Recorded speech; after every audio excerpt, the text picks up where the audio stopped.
It is such a treat today to have George Philhower on the podcast. George is the superintendent of the Eastern Hancock Public Schools in rural Charlottesville, Indiana. And he is launching and leading the new Indiana Microschool Collaborative, which is a nonprofit network designed to bring the microschooling model into the public education system for families and students who want it. So, George Philhower, welcome to the Liberated Podcast. Thank you so much, Kerry. I'm a big fan. I've listened to every episode and have learned more from you than I could ever thank you for. Oh, well, that's so kind of you to say. Yeah, we connected on LinkedIn and you told me that you had been listening to my podcast and found it inspirational. And then we started a conversation because I was curious, sort of as someone who's a superintendent of schools in a conventional public school district, what was attracting you to sort of these innovative education models? And that's when you told me about this new initiative that you've been very much a part of in Indiana to bring the microschooling model into the public education system. It seems to me like this is the next frontier, right? And I'm sure we'll talk about this, that microschooling and more of these innovative educational models are gaining so much traction, so much popularity nationwide that it's, of course, understandable that innovative entrepreneurs like you who are working within conventional school systems and school districts would want to incorporate some of this sort of microschooling magic into these traditional models. So I'm excited to hear all about your new initiative in expanding microschooling in the public sector in Indiana. But I'd love to start, if we could, George, with a little bit of your backstory. Tell us about your background in education, what got you interested in public education to begin with. Sure. So I grew up in Indiana, actually just right down the road from where I'm sitting right now. I grew up as a student who struggled a little bit through school and somehow found a way to kind of see through the cracks and learn how to play the game of school. And, I did well. I lived in Indiana my whole life, except for 4 years where I did my undergrad in Milwaukee. Um, like every 17-year-old in Indiana, I thought that I was going to be a professional basketball player. So I went to Milwaukee to play basketball and at a small university. But also in the background, just knew I wanted to be a teacher all along as well, for as long as I could remember. I think part of that, I don't know, you get to parts of your life where you reflect on things. And I think just my own school experience, just kind of ingrained a need to make a difference in lives similar to what I had done for me. So my background as a teacher was special education teacher, Hmm. which I've picked up just from listening to your podcast as a theme that lots of special education teachers kind of end up Yes. thinking about how to innovate within the education space, and that's really fun. And found my way into administration, and um, I've been an administrator for 16 years now, I believe. Six of them have been superintendent. This is my fourth year. I'm finishing up at Eastern Hancock, just outside of Indianapolis. If anybody that's listening has ever driven from Indianapolis to Ohio on Interstate 70, you can see our district from Interstate 70. You just can't really get there from that interstate because we are out in the middle of nowhere. So Eastern Hancock is a wonderful place where we're doing some really incredible things for kids that I'm always excited to talk about, but we're also looking at figuring out what is that next frontier, and making sure that we're able to meet the needs of our community and the surrounding communities. Yes, I want to talk about that next frontier, but I'd love to hear a little bit more about the Eastern Hancock Public Schools. Tell us a little bit more about your district. I know it's again a rural part of the state of Indiana. Tell us some of the innovative things you're doing within the district, the students that you're serving, that sort of thing. Sure. So we serve around 1,200 students, K through 12. We are one school building, one great big school building. It was two school buildings, a K through 5, K through 6 building, I believe, and then a 7 through 12 building. And the community grew a little bit, so they planted a middle school right between them. and connected all of them. So I'm sitting in my office now. I could walk out one door and go visit the high school, and within 10 minutes, I can see K through 12 in one space. So it's an incredible it's a credible learning environment. So we've got a strategic plan at Eastern Hancock that guides all of our work, as most organizations do. And within that strategic plan, we have four promises that we try to deliver on every day. And those four promises, and we believe they come in this order, are number one is joy. So we try to think every day, what do we do to make these people want to be at this place? And sometimes that's whimsical, fun, silly things that just invite learners to take a step closer to what they're learning about, or the environment itself. And we believe that also, if we can create fun experiences for kids, that emotion cements learning. So how kids feel about stuff while they're learning is as important as the stuff that they're learning, is one of the things that we believe. So sometimes that looks like kids learning about Paul Revere and having Paul Revere ride past their classroom on the horse, so that they remember that learning experience. And other times it's candy and donuts, or all the fun stuff that kids like, that just causes them to look forward to coming to school. Promise number two for us, we call connection. And it's just the idea that we want every person that enters our space to feel known by name, strength, interest, future hopes and dreams, and needs. And we're a small community, so that part is a strength that we're just trying to make sure that we continue to get better at. Number three for us is growth. We want all of our kids to learn new things every day that they will remember, which sounds pretty simple unless you've ever taught anything ever in your life. And then that, like, causing learning is really challenging. And we know that in the traditional settings, kids are spending 60% of their school day learning about stuff that they already know. And we all can remember taking a test on Friday at 2 o'clock and forgetting everything that was on it by 3:30. So we're trying real hard to really be intentional about that growth, and doubling down on the idea that kids need to be learning things that they will remember. And then promise number four for us is what we call success. And it's just the idea that academic proficiency is not the end goal. That we want to produce kids that are excited about and confident about and ready for that Monday after graduation, whatever that path ends up being for them. So everything we do filters around those four promises that we work on delivering every day, and they serve as both our compass as we're trying to make decisions about which direction we're going, but also our filter as we're trying to decide what we do and what we don't do.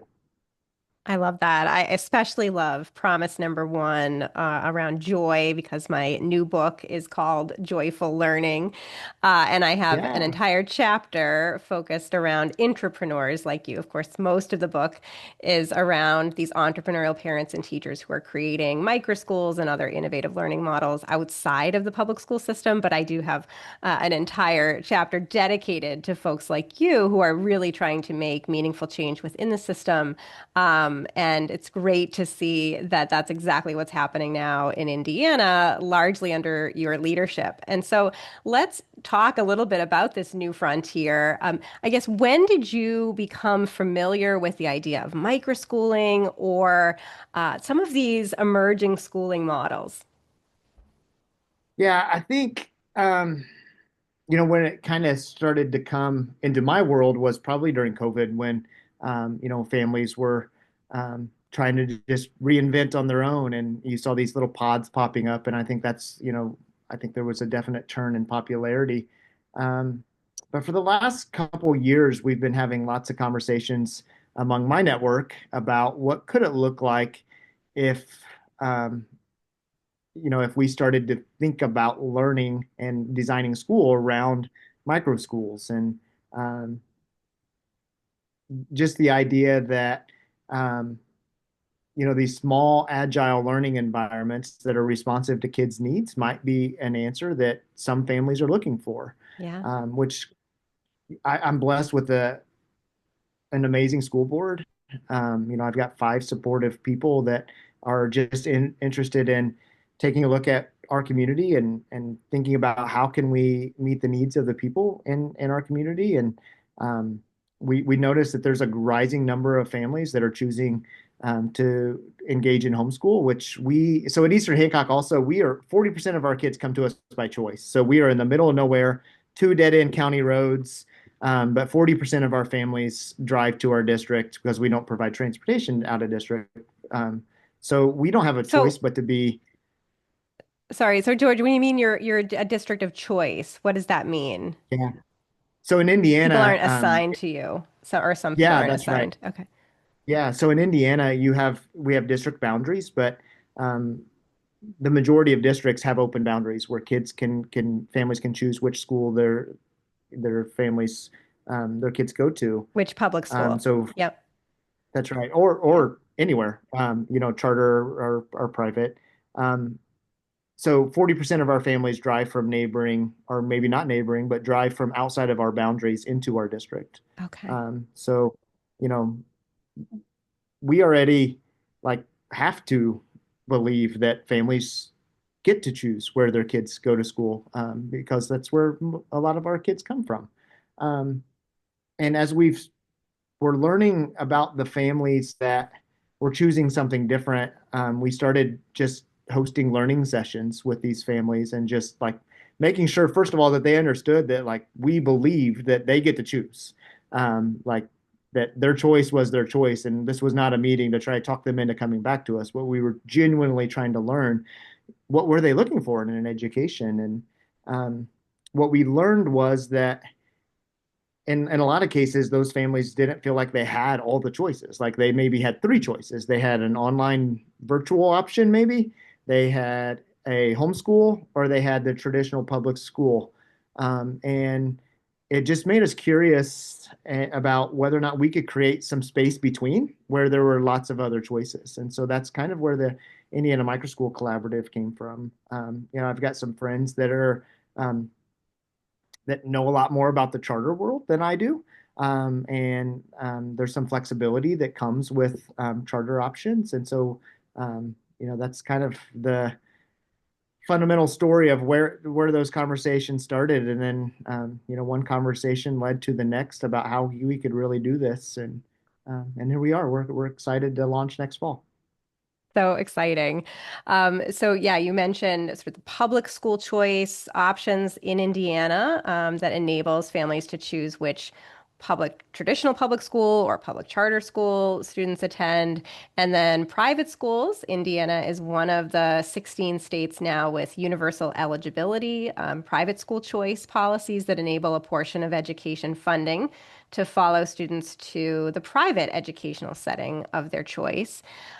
So lots of kind of growing opportunity for families in Indiana, and you recognize this culture of choice. You sort of lean into the idea that parents have the ability to make choices that are right for their families, and see that microschooling is increasingly popular. So you decide through the charter system to apply for a charter through the state to create the Indiana Microschool Collaborative, the IMC, again, this kind of nonprofit network under the charter system. Tell us how that works in practice. Yeah, so it's kind of unique. Well, first of all, we probably should acknowledge it's unique that I'm still planning to be a superintendent, right? Like um, Yeah.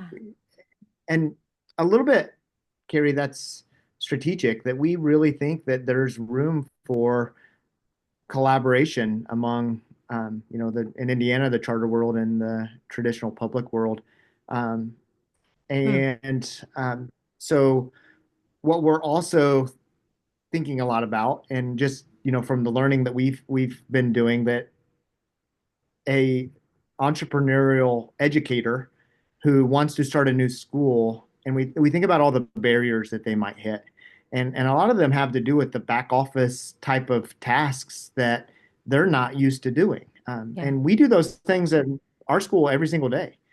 So the thought came, well, why don't we figure out how to take those barriers away, and we can then enable those people that hopefully are interested in starting a micro school in our state to focus on the kids and the families and the teaching and the learning.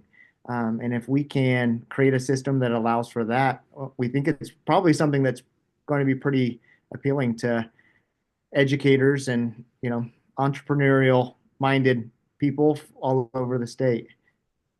Yeah, and so how will it work, George? Because you'll have the charter is a charter for one school with multiple micro school locations. Is that right? So you would have different entrepreneurial educators running each of those satellite sites, or Yep. tell us what the vision is. Yeah. Yeah. So next year we'll have somewhere between 1 to 3 sites. One for sure that's ready to launch next fall. In our local area, as we figure all of this out ourselves, Mm. it'll probably have 40 or 50 students in it. And we'll have a handful of staff that will um, the Indiana Microschool Collaborative staff. Hmm. But our office will have a shared services agreement because we literally have 2 schools. So we have Eastern Hancock as a school district and Indiana Microschool Collaborative. So we'll have a shared Mm. services agreement between those two that allows us to do some of the back office work to enable the micro school um, educators to focus on the stuff that they're signing up for, which is the teaching and learning part. And then our best hope is that as we do a good job and word spreads about what options are available, that other micro school founders will be reaching out to us, and we're going to try to figure out how to make that easy for them, so that as we spend next year launching a handful more around the state, and then our best hope as over the next few years is that we just kind of continue to grow. And the micro school word within that is an important one because it kind of describes what we do, but the collaborative part is also something that we think we could build that's pretty powerful because we think we can build a network of educators that are already that are interested in thinking differently about what school could look like, and that could be a lonely space, but um, Mm.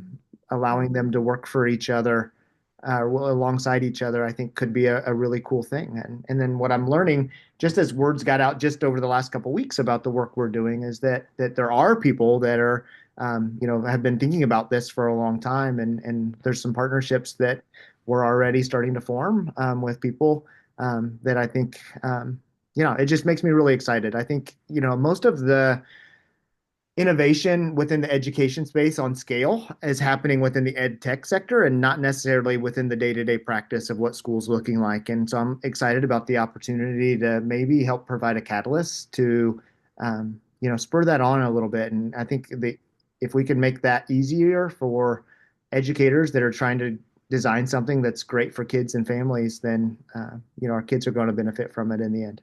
Oh, it's really fantastic. So, aside from the size difference between these micro schools and a traditional public school, what else do you see as sort of the differentiator or some, sort of unique characteristics about the micro schools that you're hoping get launched as part of this collaborative? Yeah, so something I think about a lot, probably to an annoying extent from those who have to work with me every day, is what would happen if we tore down the walls, forgot all the traditions, and just got to start all over.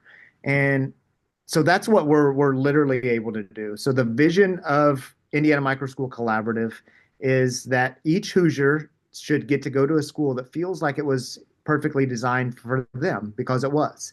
And Mm. so that's our vision, is to create schools that kids look forward to coming to. And those design principles, those promises in our Eastern Hancock strategic plan are going to be design principles for our micro schools. So joy, connection, growth, and success are going to be present in each one. And, we think that that could look different depending on the students that it's being designed for. But I'm hopeful that under the undercurrent of those will be things like, proficiency based education where kids are moving at a pace that's right for them, and high interest learning. And maybe we're not thinking as much about grouping kids by age, and, Mm. the instructional model shifts from, a teacher probably is not going to be in the front of a classroom in a micro school. And I love the idea of helping kids develop agency over their learning and start to take ownership of that. Um, in a lot of ways, we're able to do stuff in a micro school tomorrow that we're working towards within the traditional system. And I Mm, believe that if we're truly going to shift what education looks like, both both change efforts need to be made. That we've yeah. got to continuously shift what's happening inside our buildings from the inside out, but also if we have an opportunity to plant something that we think would be great for kids and build it from scratch, then that gives us a tremendous opportunity to put something in place that we can learn from and say, hey, what if school could look like this for all kids? And so we're, at Eastern Hancock, we that success promise is something that we lean into really hard. So we've got nearly 30% of our kids are engaged in work-based learning. So they're getting paid to do a high wage, high demand job that has a career trajectory. I just attended just right before this meeting a signing day for four of our seniors who have four full-time jobs with the local Hitachi Estemo company where they are interested in employing these kids for a career. And the leader of that group, the last thing he said at the end of the meeting was that his best hope was that in 35 years, when those kids retire, that they can get together and take a picture together again. So like there are awesome things that are happening within the traditional system, but it's been the way it is for a really long time, and we're going to have to. It's going to take a continued effort to shift that, and I'm excited about having the opportunity to twist on both of those levers from the outside Mm. where we can plant something new, but also from continue to push from the inside. Yeah, it's such an interesting vantage point that you have at staying on as superintendent of this public school district, as well as launching and leading this new microschool charter initiative. You mentioned something earlier, George, where you talked about kind of breaking down walls and innovating from within, and it reminded me of sort of the open classrooms movement of the 1960s in the US, which was a time when a lot of innovative educators were really trying to make change within the system and literally took down walls and tried to make curriculum much more learner centered. And then, unfortunately, what happened is a lot of those efforts, particularly throughout the 1970s, ended up fading, and traditional schools went back with their walls looking like traditional schools again. And that tends to be a pattern, right? That school districts, conventional schools will try to innovate, but then often get sort of reabsorbed in the traditional momentum. I wonder, if you've thought about that and what maybe you think will prevent that absorption from happening this time around, or is that something that you worry about? Yeah, I think I have this naive optimism probably that I lead with most of the time. Um, and I also the gravity of what we've always done is going to pull us back towards that level of comfort. Yeah. And so we just need to be mindful of that. As I think about how I lead and like what that means, like if leadership is just to get people to do something different, that's a pretty easy job that I've got some positional authority. And if I go in and say, "Hey guys, let's do this differently," they're probably going to give it a try, right? However, I believe my job as leader is to convince the people to want to do the thing that we think needs to be done. So that's more difficult. And I like to think about leadership through the lens of changing. I don't know. I think about your example in the open classrooms and just changing the structure of what the school building looks like or changing bell schedules. At the high school, we do this all the time. We'll go from a block schedule to a like 7 period day schedule and then back to the block schedule because Hmm. that didn't work. Well, if we're only changing those structural things, but we don't change the job functions of the people that are doing the job, whether that's the kids or the grown-ups in the building, then nothing really changes. Like it's it's not really we're just changing when and how we do the same things. So I have a feeling that's probably what happened was we just opened up the classrooms and we kept doing business as usual and we had less walls, so it was noisier. So we built walls with bookshelves to try to keep the noise down. So what I think my primary job is to shift and align the beliefs of the people in my organization. And then after we've kind of clarified what do we believe and why are we doing what we're doing, then we shift to being really deliberate about what does this look like? Like if we believe this, then we've got a moral purpose to shift some practices and start to think about what do we like, how do we do the job differently?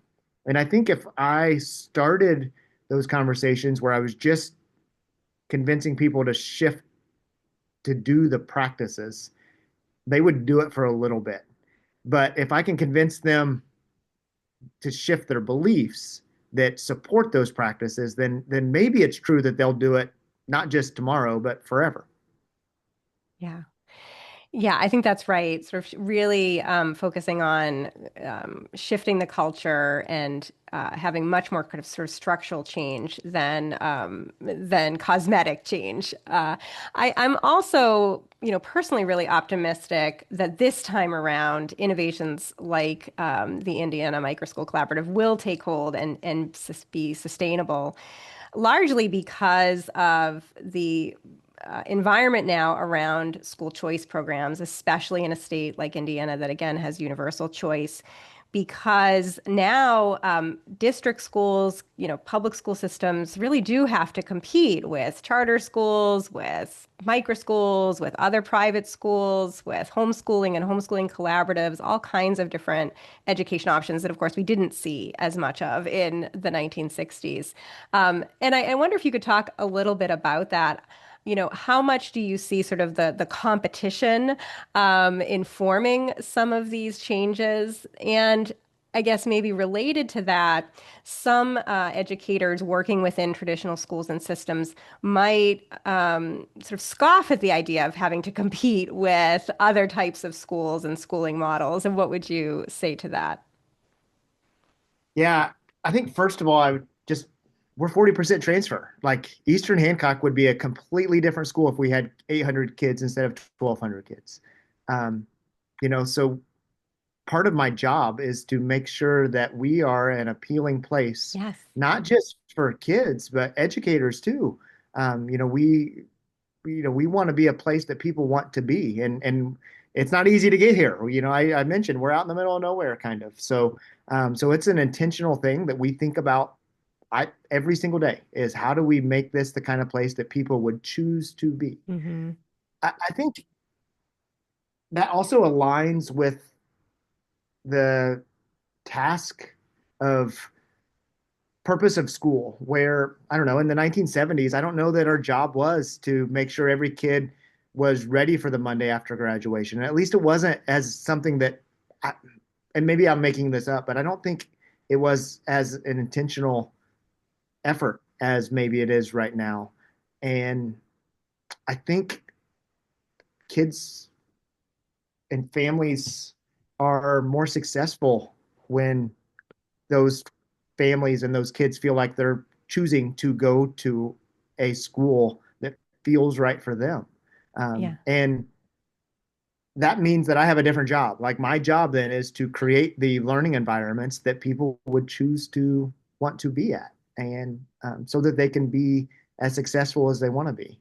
And I don't know. I mean, I think sometimes grown up arguments get in the way and cloud our view of thinking about what's best for kids every Hmm. day. And it is a challenge, and it is one of the barriers that we're thinking about is that how do we do our part to help break down those barriers um, and how do we make sure at Eastern Hancock that we're doing incredible things for the kids that choose to continue to go to Eastern Hancock while doing this at the same time, which is, it is something that we're thinking a lot about is like, let's not just focus on this new shiny thing that lots of people are wanting to talk about. Let's also make sure that we're being really intentional about providing an incredible experience for the kids that are choosing the school that the yellow bus comes past every day as well. Yeah, you teed up my next question here, George, which, again, it sounds like you've been competing for students. You have to make Eastern Hancock appealing because families have the choice to come to you. And again, you also are competing with a lot of these other education options like charters and private schools and microschools and homeschooling.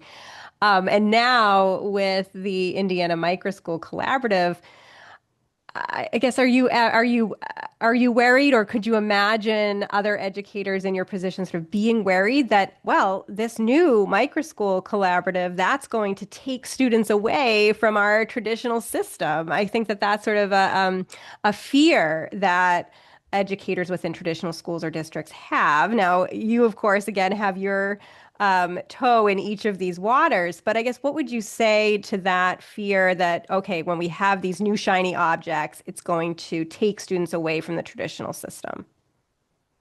Yeah, I think my best hope would be that the response isn't that you should stop doing the thing that might be good for kids and appealing to families. The response is, why don't we figure out how to do that ourselves? Yeah. And I think, that's my hope is that we can figure out how to get that response. And I've got a really supportive school board, like I mentioned, and a wonderful 50C3 board that we've put together as well.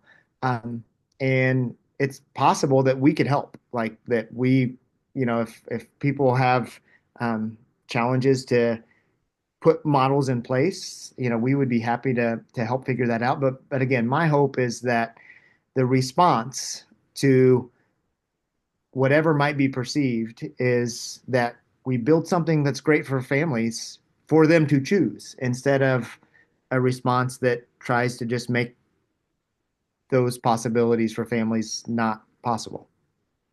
Yeah, and you talk about, a great choice for families. But I'd also say that, again, your Indiana Microschool Collaborative and a lot of these innovative models within the system could be great for teachers too. Of course, on this podcast, I interview predominantly former public school teachers who tried to make changes within the system and felt like they couldn't, and then that ended up leaving to create private education models and new schools and spaces. It seems to me that initiatives like yours could help retain some of those entrepreneurial educators in real meaningful ways. I wonder if you can speak to the teacher perspective.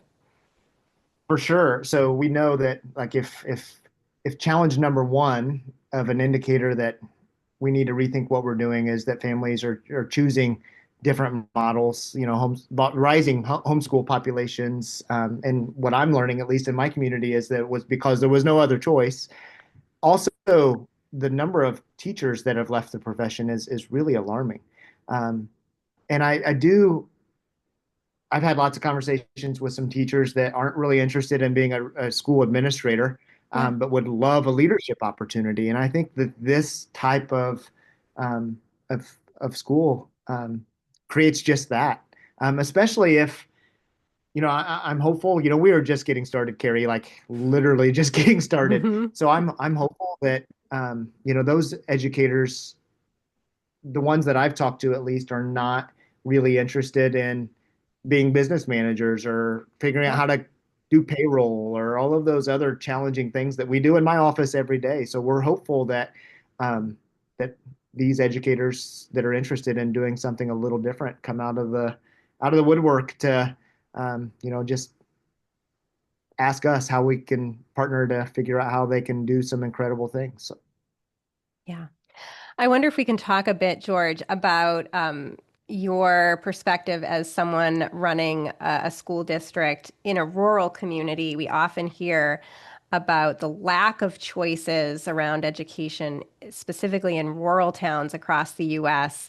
And of course, here you are challenging that and saying, well, if there aren't options, then go ahead and build them, whether that's within the public system as you're trying to do or privately run schools and spaces.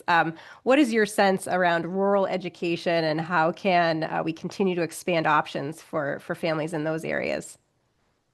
Yeah, it's certainly what you said is felt true when I was engaging in conversations with our families. Is they just wanted to do what's best for their family and did not have a whole lot of choice. And um, we were hopeful that we could build that for them.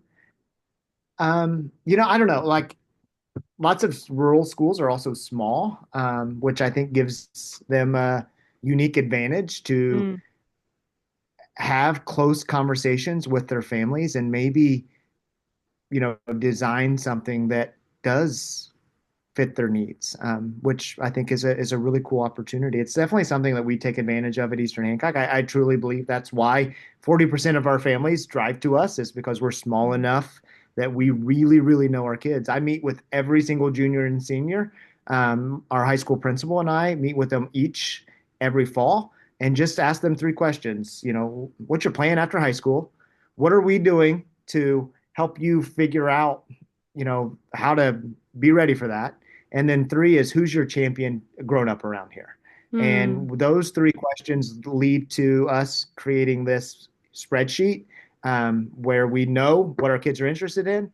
We also have a robust list of community partners. So, we know what our kids are interested in. We know who our community partners, what kinds of things that they're interested in. And then we just have two puzzle pieces that we can start to put together.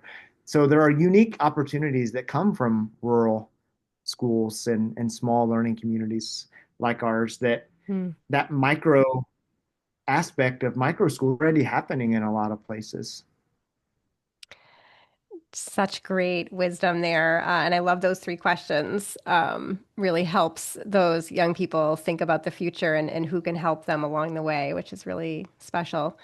So, as we begin to wrap up, George, I'd love to hear your advice for educators working within conventional schools, traditional school districts, large or small, who want to try to innovate from within. They want to try to bring some of these other sort of external educational trends into their schools and systems.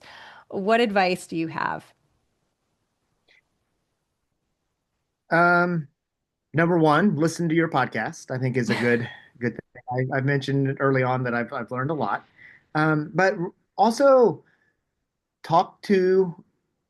I have a student advisory group that I meet with once a month, and it's my most important meeting of the month because we spend, August is our first month of school at Eastern Hancock, so we have the August meeting where we convince the kids they can tell us the truth, and then spend the rest of the year holding on to our seats as they tell us things about their education experiences. And I think if you can create systems where you're hearing from kids about what they like and what they don't like about the education system, and then convincing them to continue to tell you because you're doing something with the information that you're hearing that's really helpful. But I think the same is true for families and community partners that if you can engage in authentic conversations, that will probably guide the direction that you probably should start taking steps towards.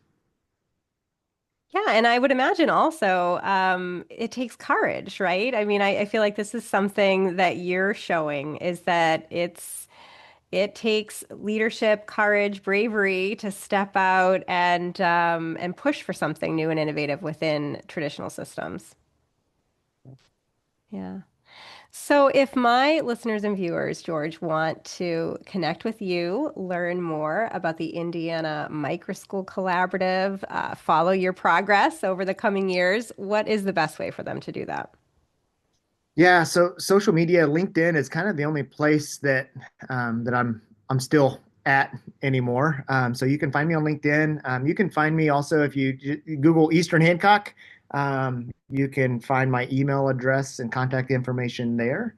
If they listen 3 or 4 weeks from now, we'll also have a website, or maybe sooner, that you can just Google Indiana Microschool Collaborative, and that will pop up. But yeah, I'd love to absolutely. I know, Kerry, a lot of your listeners are way further down the line than we are, and if anybody has any advice for me, I'm the last person in the world that should be given advice on this kind of thing. So I'd love to learn from anybody that would have anything that I need to be learning that they could put me in contact with.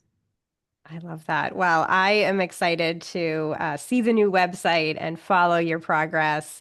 And hopefully, we can check in the not too distant future and hear how things are going in Indiana with all of these spectacular initiatives. So, until then, George Philhower, thank you so much for being on the Liberated podcast. Thank you, Kerry.